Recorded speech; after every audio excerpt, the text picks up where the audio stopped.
Igisirikare c'u Burundi gihejeje kuva mu gacerere gitangaza ivyononekaye muri rya turika ry'ibibombe ryaraye ribaye ku munsi w'ejo igenekerezo rya 31 ukwezi kwa gatatu umwaka w'ibihumbi 2026. Kubadukurikiye ngaha kuri urubuga senere inyankamugayo twarababwiye ico tugereranya n'amahano yaragwiriye u Burundi mw'isanganya ryabaye ejo aho haba iturika ry'ibigwanisho. Abantu benshi rero barapfuye, abandi barakomeretse nk'uko tugiye kubibasangiza ngaha mu makuru amaze gushirwa hanze mw'itangazo rishizwe hanze n'igisirikare c'u Burundi. N'amakuru dukesha General de Brigade Gaspard Baratuza, uyu n'umuvugizi w'igisoda c'u Burundi, nyuma yo gusaba dushimitse cane kugira ngo tumenye ivyononekaye, ahejeje kuvuga ivyononekaye muri riturika ryari ribaye. Igisirikare c'u Burundi kimenyesha ko abantu benshi bapfuye ariko hari n'abakomeretse.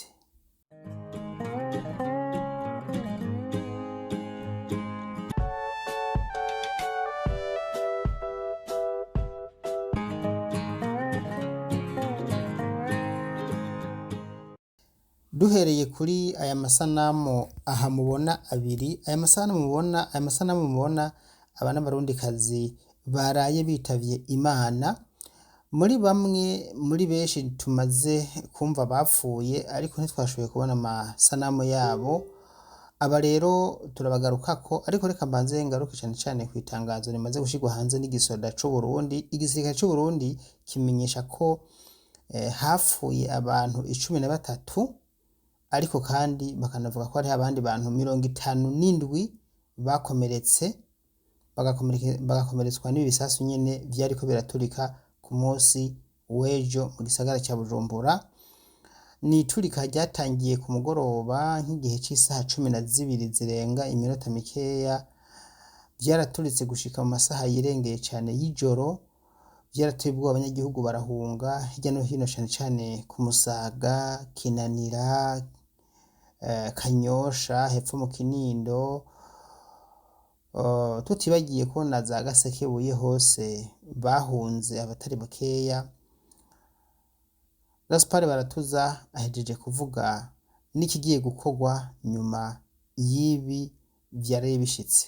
General de Brigade Gaspard Baratuza yugurura twamugina avuga ati: "Nisanganya ryaraye ritewe n'umuriro mu bubiko bw'ibikoresho vya gisirikare yugara twamugina." Aha iba bivuze kubera ko hari abantu bamwe bari bagize ubwoba, bakiyumvira yuko kumbure Uburundi bwari bwatewe, abandi bakiyumvira ko kumbure hari abakozi bagize uruhara kugira ngo bijya bintu bibe. Wewe avuga yuko ari isanganya ry'umuriro ryadutse mu bubiko bw'ibikoresho vya gisirikare muri stoke imwe. Abivuze inyuma y'amasaha makeya habaye iri sanganya. Ni nyuma yaho kuri uyu wa kabiri igenekerezo rya 31 nkuko muri tangazo bakomeza kubivuga, ntwarante umwaka w'ibihumbi 2026 mu gisagara ca Bujumbura humvikanye ibintu biturika. Aha niho rero umuvugizi w'urwego rwo kwivuna abansi bw'u Burundi General de Brigade Gaspard Baratuza k'uyu muhingamo wo kuwa mbere ukwezi kwa kane umwaka w'ibihumbi 2026 yaremesheje ikiganiro kigenewe abamenyesha makuru kugira ngo aremeshe abarundi bari bahagaritse umutima. Anavuga ko karakaryo ko gutomora ivyabaye no kumenyesha ivyahononekariye. Ibi nivyo twashaka kugira ngo tumenye.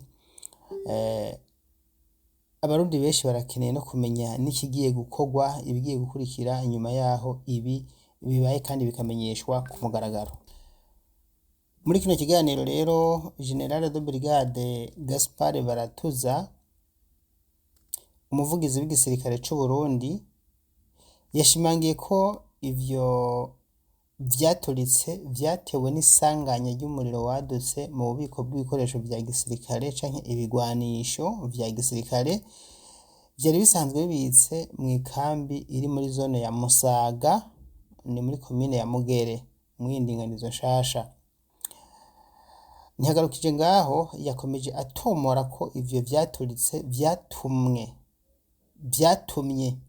abenegihugu canke abanyagihugu 13 bitaba Imana, hongera hakomereka abandi bantu bashika 57. Muri aba bantu 57 abenshi ni abanyagihugu, kuko 54 ni abanyagihugu batari mu nzego z'umutekano, mugabo harimwo n'abasirikare 3, bose hamwe ni 57.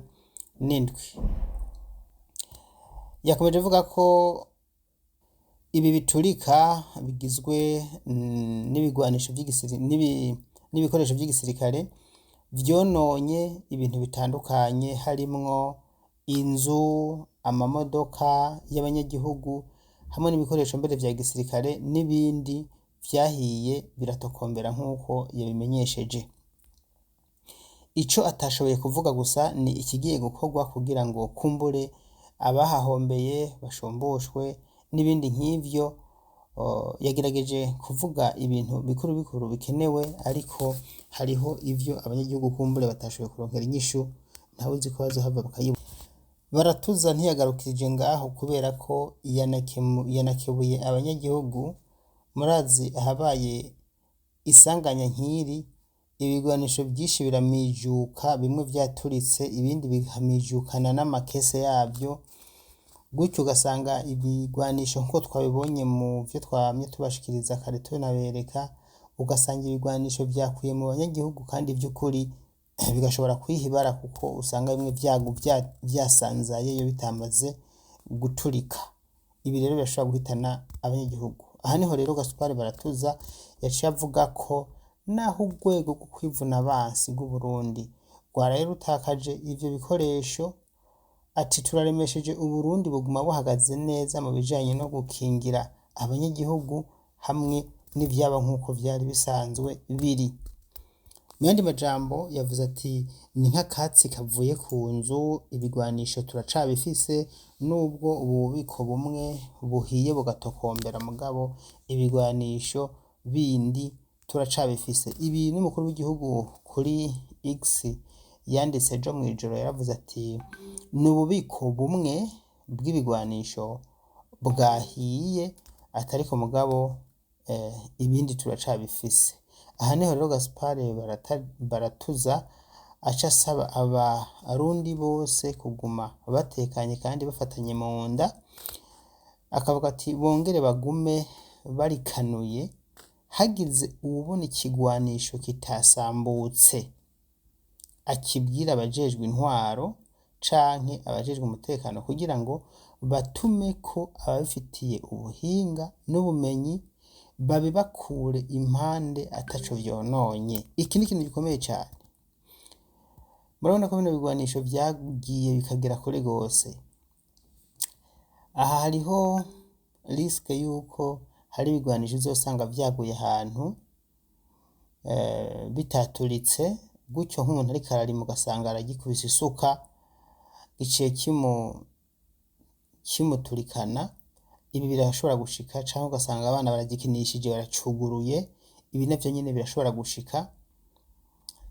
Murabizi ko hari aho ibigwanisho nk'amamine canke amagrenade muri kahise vyagiye biriho inkumbi, ugasanga abana bariko barakina bakinira ahantu hasanga harabaye nk'intambara, bityo ugasanga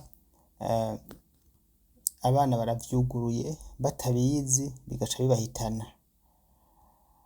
Uwobona ikigwanisho rero avuga ati yoca abwira abajejwe intwaro canke umutekano bamwegereye, bagaca bahamagara ababifitiye ubumenyi, bagaca baza kukibakura impande ataco cononye. Mu kurangiza, abamenyesha makuru baciye bamubaza ibijanye n'uko iki gitero coba caje kiva hanze y'igihugu, nk'uko abatari bakeya bagize amakenga babonye ukuntu kino gitero cagenze.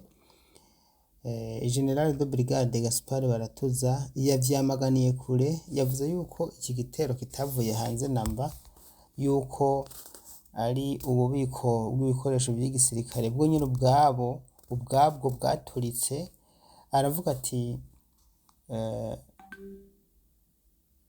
yabihakanye, avuga ko hatoba igitero kivuye hanze ngo habure gusubizanya, ati dutewe uko biri kose n'igitero kivuye hanze hobwirizwa kuba gusubizanya, ati noneho noneho n'ibi vyariko biraturika vyaturikira mu kibanza kimwe, nta kindi kibanza vyigeze biturikiramwo.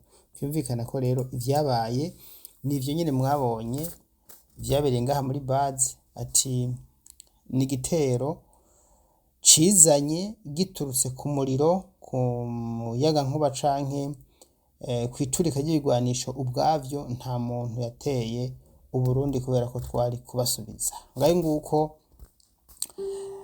ibi nivyo leta y'u Burundi imaze gushira hanze rero ku bintu vyononekaye. Ico atashoboye kuvuga nibigiye gukurikira, nko gushumbusha ababuze ivyabo. Je ibi ndabihagararako cane kuko hariho nk'abantu babuze imiduga, ababuze amazu yabo n'ibindi vyinshi, abapfuye, abatakaje n'ibindi bintu vyabo. None bano bobo bagiye gushumbushwa gute? Ibi ntaco yabivuzeko, kandi navyo murumva ko ari ibintu bikomeye cane. Nk'abarundi tubwirizwa kumenya ikigiye gukurikira nyuma yaho iri sanganya ribaye.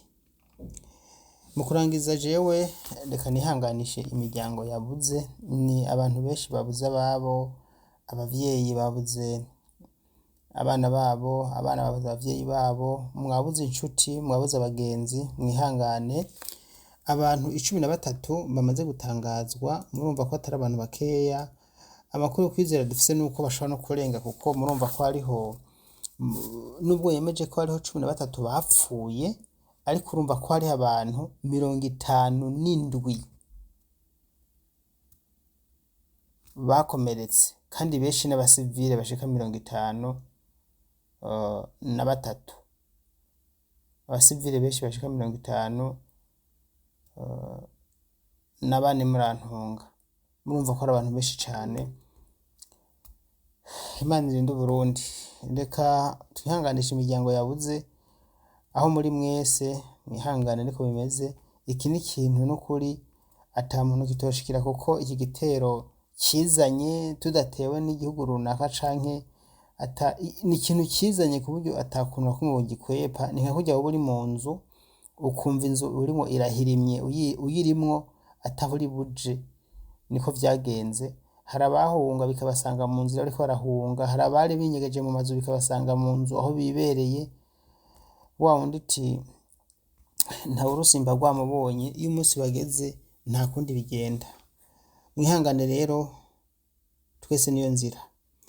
Reka nshimira rero inshuti zacu mudukurikira ku ishene ya YouTube Urugendo News, muri beshi adukakira kuri seneri Nyankamugayo, muri beshi cyane. Mpisemo kubasangiza kino kiganiro ngaha kuri seneri Nyankamugayo kubera ko ku Rugendo News twe twabaye ikindi kiganiro. Please ndabibutse gukora sabone n'ubundi. Nimba mutarakora sabone, iyandikishe kugira ngo muze muronke ibiganiro byacu byose, kuko abantu mutagize sabone mutiyandikishije nimwe mwihomvya, bituma muronka ibiganiro bimwe ntimuronke ibiganiro byose kubera ko mutagize subscribe. Gira sabone rero kugira ngo muze muronka amakuru atariko ivumbi, muronke amakuru n'ibimenyetso hano kuri YouTube senere Nyankamugayo, canke kuri imwe yindi Urugendo News, zose zirakorana. Je nitwa Daniel Mugisha, ndabaha amakuru atariko ivumbi, nkabahana n'ibimenyetso. Gukora like, share, gukora partage ni ikintu cy'ingenzi. Dushigikire mu gufyonda kuri super fans nimba mubishaka, canke super thanks kugira ngo twibande 5 kuri 5, canke mugire join ngaho kugira ngo mube aba member bacu. Nibwo buryo bwiza bwo gushigikira ibiganiro tubaha. Murakoze. Mugomba kugira icyo mutubwiye rero, ndabibutsa nimero ya telefone ko ari akameza guteranya 358 46 58 58 31 amajana 314 plus 358 46 58 31 314 guteranya amajana 358 46 58 31 amajana 314. Murakoze cyane.